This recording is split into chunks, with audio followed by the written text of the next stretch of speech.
Tentu apa yang kita lakukan hari ini tidak lain untuk kebaikan tim nasional. Halo semua, selamat datang di channel YouTube Gol Terakhir. Kali ini kami akan membagikan kumpulan berita Timnas Indonesia terbaru hari ini, di antaranya sebagai berikut. Bikin heboh. Publik seakan dibuat tak percaya. Erick Thohir langsung buat keputusan berani kayak gini usai Timnas Indonesia dibantai Jepang dengan skor telak tadi malam. Garuda fans harus simak ini. Resmi. Inilah calon lawan Timnas Indonesia di ronde 4 kualifikasi Piala Dunia 2026. Tidak disangka semuanya berasal dari Timur Tengah. Yuk simak ulasan terlengkapnya sebagai berikut. Tapi sebelum itu jangan lupa subscribe, agar kalian tidak ketinggalan informasi terbaru seputar Timnas Indonesia setiap harinya.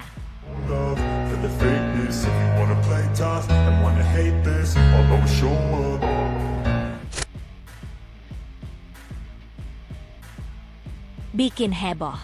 Publik seakan dibuat tak percaya. Erick Thohir langsung buat keputusan berani kayak gini usai Timnas Indonesia dibantai Jepang dengan skor telak tadi malam. Garuda fans harus simak ini.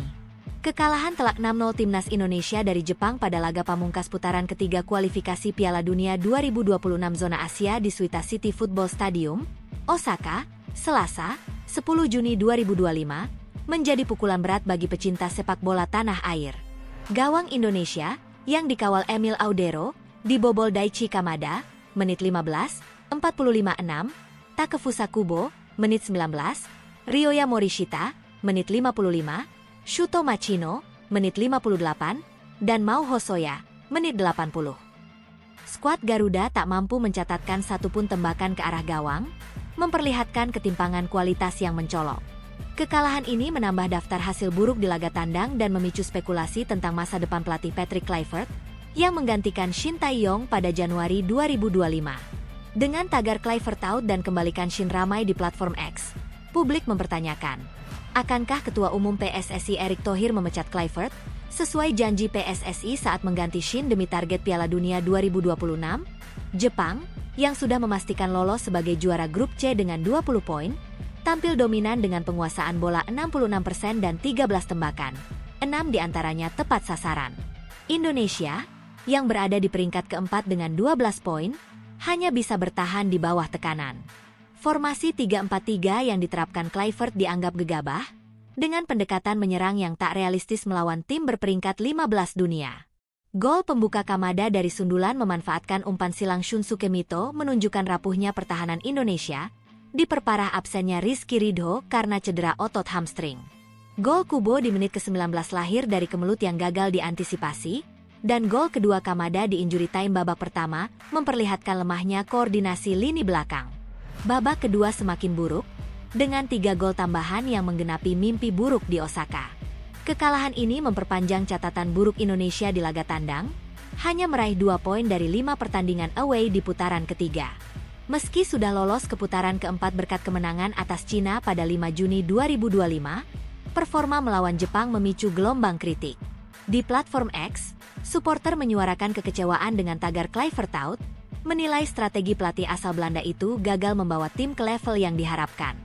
Nama Shin Tae-yong kembali bergema melalui tagar kembalikan Shin, mencerminkan nostalgia terhadap era kepelatihan pelatih Korea Selatan yang membawa Indonesia ke putaran ketiga, sebuah capaian bersejarah.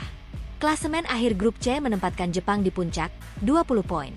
Diikuti Australia, 16 poin, Arab Saudi, 13 poin, Indonesia, 12 poin, serta Bahrain dan Cina, masing-masing 6 poin.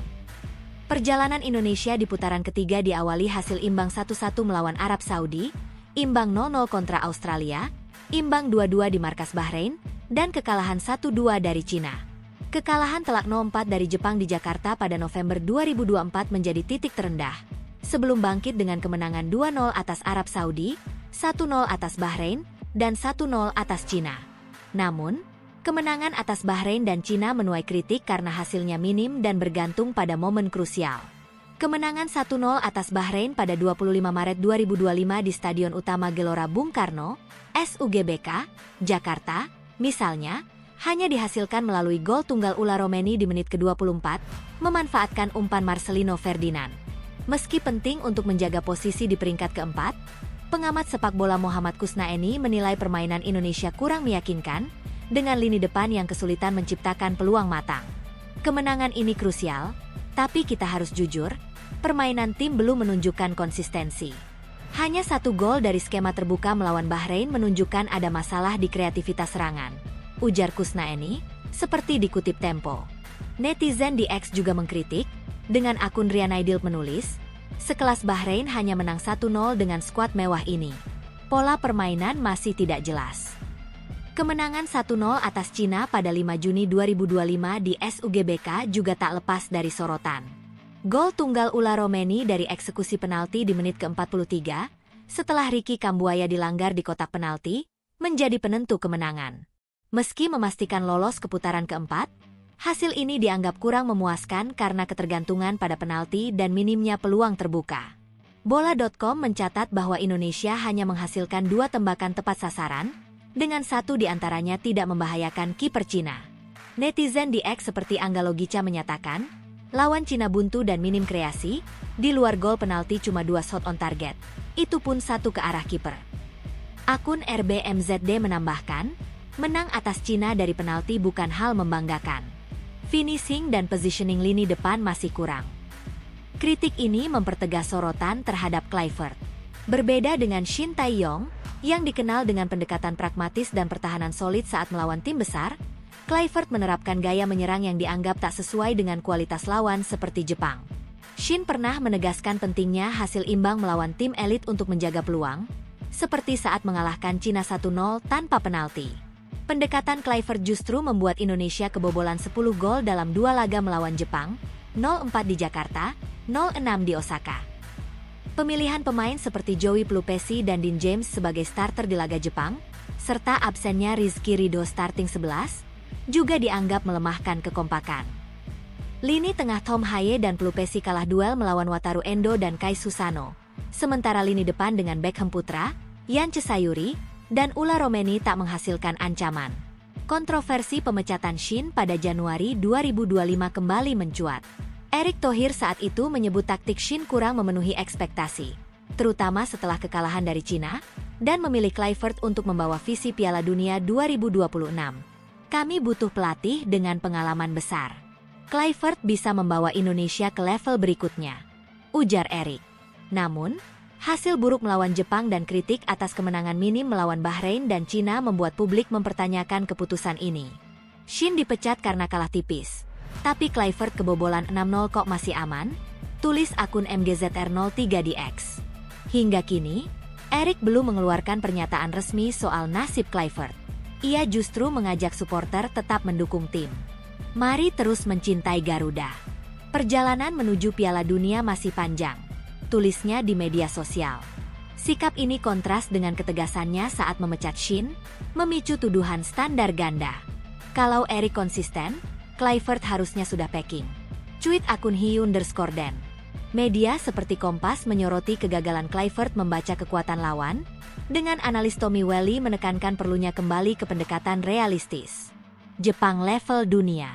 Bermain terbuka adalah kesalahan fatal, ujarnya. Faktor lain memperparah kekalahan di Osaka, seperti tekanan bermain di kandang Jepang, jadwal padat, dan kesenjangan pengalaman. Indonesia tetap lolos ke putaran keempat, di mana mereka akan bersaing dengan peringkat 3-4 dari grup A dan B pada Oktober 2025 di tempat netral. Juara grup akan lolos ke Piala Dunia, sementara runner-up berpeluang ke playoff antar konfederasi. Kekalahan ini menjadi pelajaran berharga, menyoroti kebutuhan perbaikan di pertahanan, lini tengah, dan ketajaman serangan. Publik menanti langkah PSSI, dengan spekulasi pemecatan Kluivert menguat. Apakah Erick akan bertindak tegas? Atau memberi kesempatan kedua? Hanya waktu yang akan menjawab nasib Garuda. Resmi. Inilah calon lawan timnas Indonesia di ronde 4 kualifikasi Piala Dunia 2026. Tidak disangka semuanya berasal dari Timur Tengah. Babak ketiga kualifikasi Piala Dunia 2026 zona Asia telah resmi berakhir, menghasilkan 6 tim yang lolos langsung ke putaran final. Iran dan Uzbekistan dari grup A, Korea Selatan dan Yordania dari grup B, serta Jepang dan Australia dari grup C. Sementara itu, 6 tim lainnya, yaitu Uni Emirat Arab, Qatar, Irak, Oman, Arab Saudi, dan Timnas Indonesia, berhasil mengamankan tiket ke putaran keempat setelah perjuangan sengit di grup masing-masing. Keenam tim ini kini bersiap menghadapi babak tambahan yang menentukan, dengan format mini grup terpusat untuk memperebutkan 2 tiket terakhir menuju Piala Dunia 2026. Yang menarik, semua calon lawan Indonesia di putaran keempat ini berasal dari negara-negara Timur Tengah, sebuah situasi yang memicu kekhawatiran di kalangan supporter karena sejarah kontroversi terkait keputusan wasit dalam laga melawan tim-tim dari kawasan tersebut. Uni Emirat Arab, UEA, mengakhiri babak ketiga di peringkat ketiga grup A dengan raihan poin yang hanya 2 angka di atas Qatar. Posisi mereka dipastikan setelah meraih hasil imbang krusial pada matchday penutup melawan tim kuat seperti Iran. Hasil ini tidak hanya mengamankan tiket ke putaran keempat, tetapi juga menunjukkan ketangguhan UEA dalam menghadapi tekanan di laga-laga penting. Qatar, di sisi lain, finish tepat di belakang UEA setelah gol tunggal Pedro Correa ke gawang Iran menjadi penentu. Momen ini memastikan posisi keempat grup A dan menjaga asa Qatar untuk melaju ke Piala Dunia, meski harus melalui jalur putaran keempat. Kedua tim ini, dengan pengalaman dan kualitas pemain yang mumpuni, berpotensi menjadi lawan Indonesia di mini grup yang akan digelar pada 8-14 Oktober 2025 di venue terpusat, kemungkinan di Arab Saudi atau Qatar. Grup B menyuguhkan persaingan ketat untuk posisi 2, 3, dan 4. Irak berhasil mengunci peringkat ketiga dengan torehan 15 poin. Meski kemenangan di laga terakhir tidak cukup untuk menyalip Yordania yang lolos langsung. Irak, yang dikenal dengan permainan fisik dan organisasi tim yang solid, menjadi salah satu tim yang patut diwaspadai di putaran keempat. Oman, yang finish di peringkat keempat, harus berjuang hingga detik terakhir untuk mengamankan tiket. Hasil imbang dramatis di laga penutup melawan Palestina memastikan mereka unggul 1 poin, sekaligus menyingkirkan Palestina dari persaingan.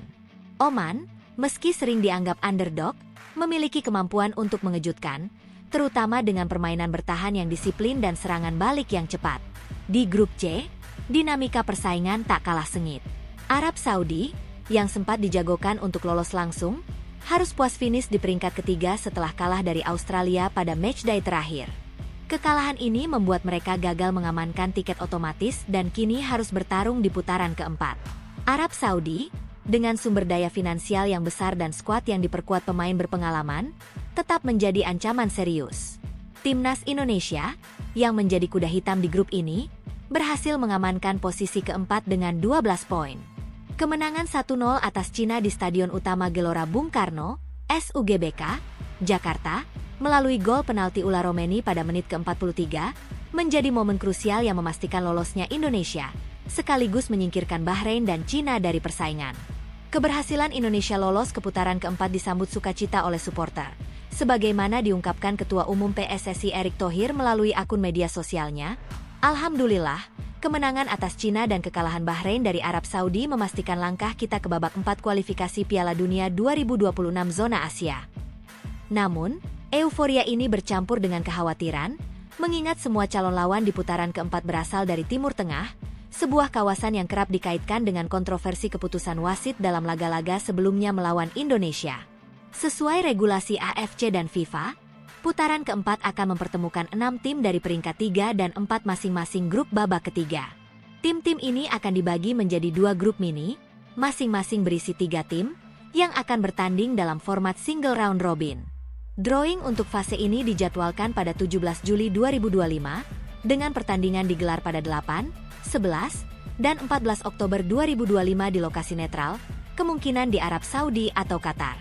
Format turnamen terpusat ini dipilih untuk mengurangi perjalanan antar negara dan menciptakan atmosfer kompetitif yang adil. Juara dari masing-masing grup mini akan langsung lolos ke Piala Dunia 2026, sementara runner-up dari kedua grup akan saling berhadapan dalam playoff 2 leg untuk memperebutkan 1 tiket ke babak 5, yaitu playoff antar konfederasi.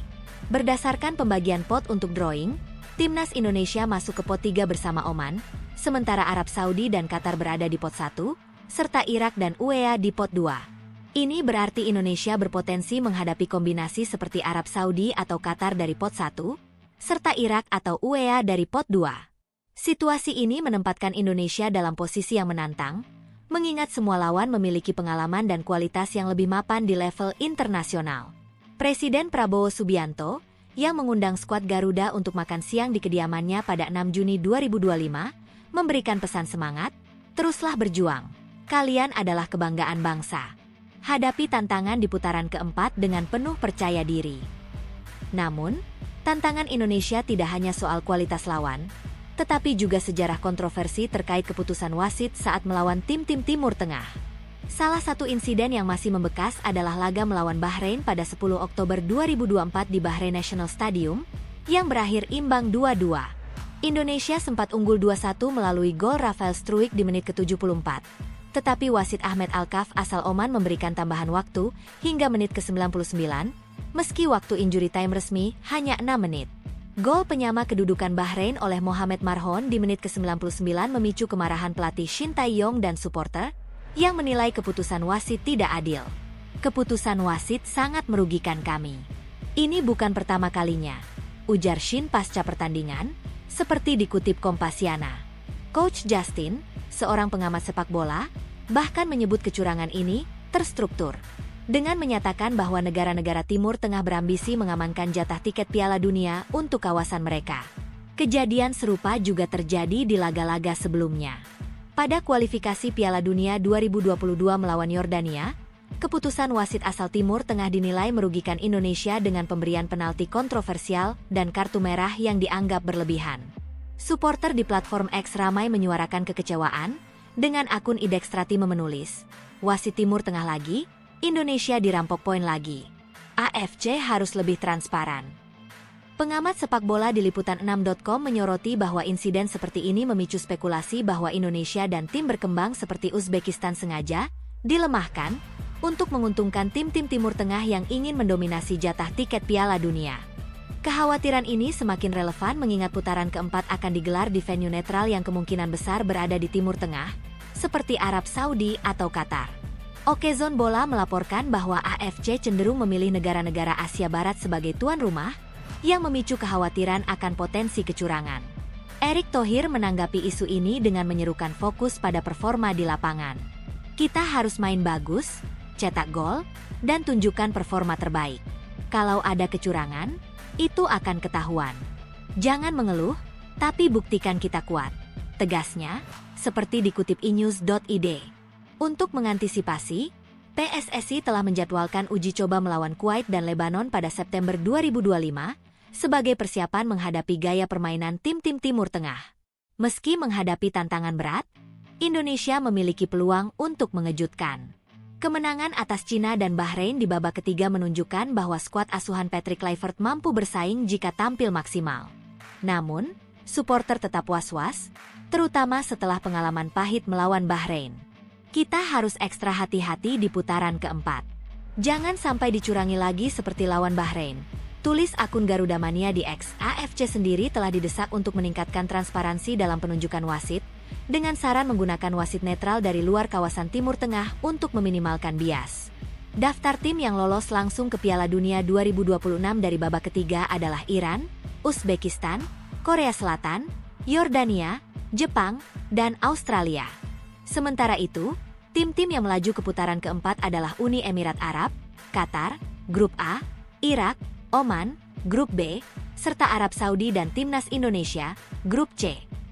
Dengan drawing yang akan menentukan komposisi grup mini, Indonesia harus mempersiapkan diri menghadapi lawan-lawan tangguh sekaligus mengatasi potensi kontroversi di luar lapangan. Perjuangan Garuda di putaran keempat bukan hanya soal teknik dan taktik, tetapi juga mental untuk menghadapi tekanan dan memastikan keadilan di lapangan. Akankah Indonesia mampu mengatasi kepungan tim-tim Timur Tengah dan mencatatkan sejarah baru? Semua mata kini tertuju pada Oktober 2025. Inilah 5 pemain timnas Indonesia yang tampil buruk saat dihajar Jepang 0-6, salah satunya M.S. Hilgers. Kekalahan telak 0-6 timnas Indonesia dari Jepang pada laga pamungkas putaran ketiga kualifikasi Piala Dunia 2026 zona Asia di Suita City Football Stadium, Osaka, Selasa, 10 Juni 2025, malam WIB, menjadi mimpi buruk bagi pecinta sepak bola tanah air. Gawang Indonesia, yang dikawal Emil Audero, dibobol Daichi Kamada, menit 15, 45-6, Takefusa Kubo, menit 19, Ryoya Morishita, menit 55, Shuto Machino, menit 58, dan Mao Hosoya, menit 80. Skuad Garuda tak mampu mencatatkan satu tembakan pun ke arah gawang, memperlihatkan jurang kualitas antara Indonesia, peringkat 121 FIFA, dan Jepang, peringkat 15 dunia. Meski Jepang tampil luar biasa dengan penguasaan bola 66% dan 13 tembakan, 6 tepat sasaran, sorotan tertuju pada 5 pemain Indonesia yang dinilai tampil buruk. Mees Hilgers, Yance Sayuri, Dean James, Emil Audero, dan Beckham Putra. Kekalahan ini memicu gelombang kritik di platform X, dengan tagar Kluivert out menggema, mencerminkan kekecewaan supporter atas strategi pelatih Patrick Kluivert dan performa individu pemain. Mees Hilgers, back FC20 yang dipercaya menggantikan Rizky Ridho dalam formasi 3 back tengah bersama Jai Idzes dan Justin Hubner, menjadi sorotan utama karena penampilannya yang jauh dari harapan. Hilgers, yang diharapkan menjadi pilar kokoh di lini belakang, tampak kesulitan beradaptasi dengan pola 3 back yang diterapkan Kluivert. Ia kerap keluar posisi karena harus menutup sisi kanan pertahanan, yang menjadi target utama serangan Jepang. Gol pembuka Kamada di menit ke-15, yang berasal dari sundulan memanfaatkan umpan silang akurat Shunsuke Mito, memperlihatkan kegagalan Hilgers dalam mengantisipasi pergerakan lawan. Ia terlambat menutup ruang, memungkinkan Kamada leluasa menyundul bola di depan gawang. Gol kedua Jepang oleh Kubo di menit ke-19 juga tak lepas dari kelemahan Hilgers, yang gagal membaca situasi kemelut di kotak penalti. Di babak kedua, Hilgers kembali kewalahan saat Ryoya Morishita melepaskan tembakan keras dari sisi kanan untuk gol keempat Jepang. Mees Hilgers punya potensi besar, tapi malam ini dia seperti kehilangan arah. Tulis akun Bola Nusantara di X, supporter di media sosial menilai Hilgers, meski berpengalaman di Eredivisie, belum mampu beradaptasi dengan intensitas dan kecepatan permainan Jepang, yang jauh lebih tinggi dibandingkan kompetisi klubnya. Yance Sayuri, yang biasanya beroperasi sebagai winger kiri, juga mendapat sorotan karena performanya yang mengecewakan. Pelatih Patrick Kluivert memaksanya bermain di luar posisi terbaiknya, yaitu sebagai wingback kanan, setelah Kevin Dix dan saudaranya, Yakob Sayuri, absen karena cedera. Keputusan ini terbukti bumerang. Yance, yang tidak terbiasa bermain di sisi kanan, kerap dieksploitasi oleh pemain Jepang, terutama Shunsuke Mito dan Takefusa Kubo, yang terus-menerus menyerang dari sisi kiri mereka. Pada gol pertama Kamada, Yance gagal menutup umpan silang Mito, memberikan ruang bagi Jepang untuk membuka keunggulan. Ia juga terlambat bereaksi saat Kubo mencetak gol kedua, membiarkan pemain Real Sociedad itu leluasa menguasai bola di sisi kanan pertahanan Indonesia. Sepanjang pertandingan, Yance tampak kesulitan menyesuaikan diri dengan peran defensif yang lebih berat, seringkali kehilangan bola saat mencoba membantu serangan. Yance Sayuri salah tempat malam ini.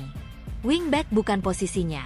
Cuit akun Garuda Fansit mencerminkan kekecewaan supporter atas penempatan pemain tersebut.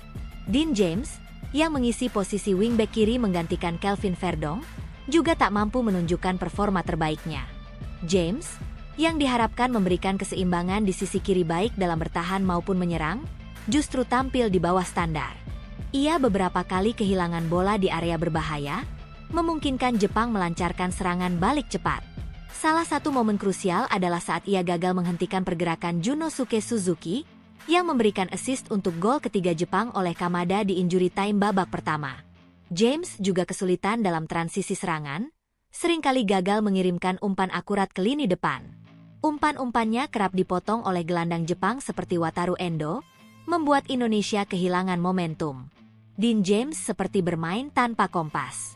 Tidak ada kontribusi signifikan. Tulis akun Sepakbolite di X. Performa James yang buruk menambah beban lini pertahanan Indonesia yang sudah tertekan sepanjang laga. Emil Audero, kiper Como 1907 yang menjadi tumpuan di bawah Mistar, juga mendapat kritik meski sempat melakukan beberapa penyelamatan krusial. Audero berhasil menepi sejumlah tembakan berbahaya, termasuk sundulan Shuto Machino di menit ke-10 dan tendangan jarak jauh Kai Susano di babak kedua. Namun, kebobolan 6 gol membuat statistiknya terlihat buruk. Gol Kamada di menit ke-15, meski hasil sundulan akurat, sebenarnya masih bisa dijangkau jika Audero lebih cepat bereaksi. Gol keempat Morishita dan kelima Machino juga menunjukkan posisinya yang kurang ideal, terutama saat menghadapi tembakan keras dari jarak dekat. Audero sudah berusaha, Tapi 6 gol adalah mimpi buruk bagi kiper manapun, tulis akun Indovoti di X. Tekanan terus-menerus dari serangan Jepang membuat Audero sulit menjaga fokus, terutama di babak kedua ketika lini pertahanan Indonesia sudah kehilangan organisasi. Beckham Putra, gelandang muda Persib Bandung, menjadi pemain kelima yang disorot. Meski sempat tampil menjanjikan di laga-laga sebelumnya, Beckham kesulitan saat dipercaya sebagai starter melawan Jepang. Ditempatkan sebagai salah satu penyerang dalam formasi 3-4-3, Beckham tak mampu menembus pertahanan rapat Jepang yang dikawal Kota Takai dan Ayumu Seko. Ia sering kehilangan bola di area tengah karena pressing ketat dari gelandang Jepang seperti Endo dan Sano. Dalam beberapa momen, Beckham terlihat ragu-ragu saat menerima umpan dari Tom Haye, membuat serangan Indonesia mandek.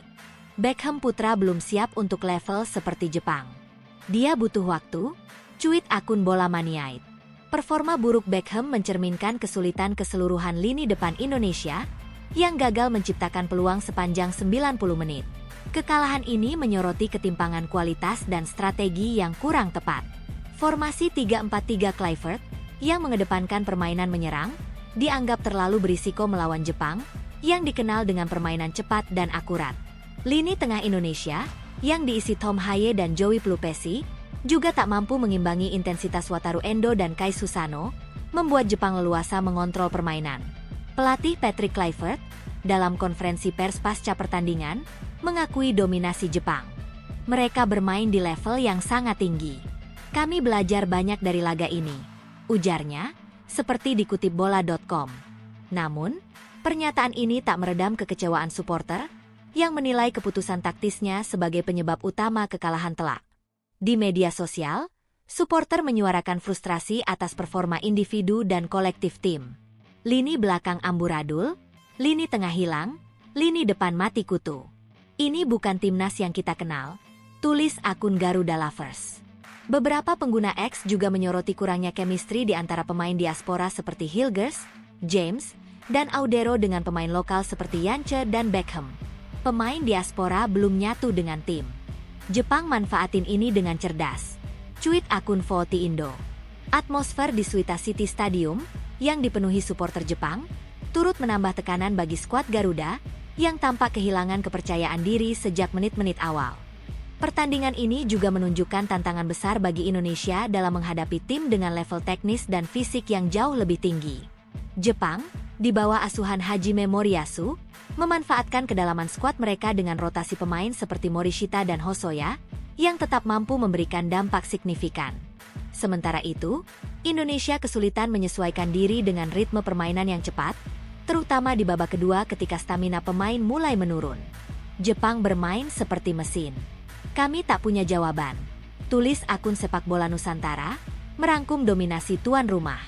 Kekalahan ini menjadi pelajaran berharga bagi timnas Indonesia, terutama dalam hal organisasi pertahanan dan adaptasi taktik.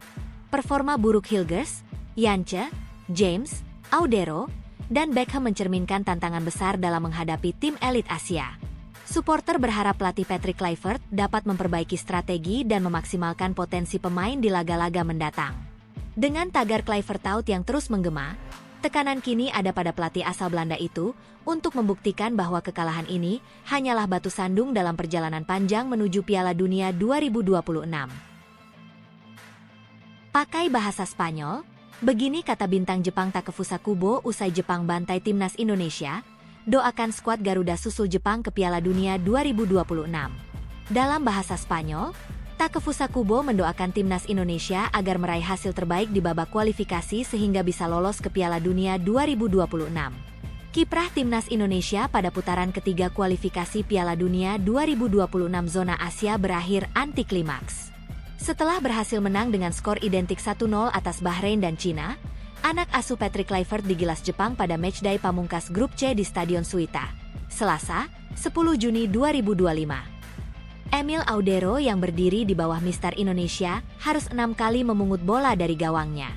6 gol Samurai Biru dicetak lewat brace Daichi Kamada, serta masing-masing 1 gol dari Takefusa Kubo, Ryoya Morishita, Shuto Machino, dan Mau Hosoya. Sementara Indonesia gagal mencetak 1 gol pun ke gawang Jepang. Skor 0-6 untuk kekalahan Indonesia menjadi hasil akhir pertandingan tersebut. Statistik selama 90 menit pertandingan memang menunjukkan dominasi mutlak Jepang atas Indonesia. Tim besutan Hajime Moriyasu memegang penguasaan bola sebesar 71%, berbanding 29% milik Indonesia. Dari segi peluang, Jepang melepaskan 21 tembakan dengan 11 diantaranya mengarah ke gawang.